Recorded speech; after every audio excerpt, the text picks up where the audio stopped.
Au Japon, on distingue facilement le mâle de la femelle en observant leur plumage au niveau de la poitrine. Le mâle présente un plumage uni, tandis que la femelle, elle, est tachetée de points noirs. Il existe aussi d'autres variétés issues de différents croisements. Celle-ci, appelée Isabelle, présente un plumage beaucoup plus clair par exemple. Pour commencer notre élevage, nous avons pris une dizaine de femelles et 2 mâles. Il est recommandé de bien équilibrer le nombre de femelles par rapport aux mâles, car ces derniers auraient une bonne tendance à la bagarre.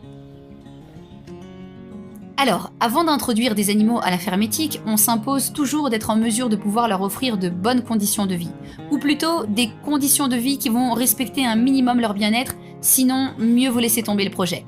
Que ce soit d'un point de vue éthique, mais aussi d'un point de vue beaucoup plus terre-à-terre. À savoir, comment prétendre vouloir et pouvoir se nourrir sainement en consommant par exemple les œufs et la chair d'une bête qui a souffert et qui n'a jamais vécu comme la nature l'avait prévu. Cela est voué à n'apporter aucune énergie positive ni satisfaction morale. Après, à chacun de voir quel genre de production il souhaite encourager. Fournir un minimum d'efforts pour la vie que l'on va exploiter pour se nourrir reste quand même le moindre des respects à avoir envers les animaux que l'on élève.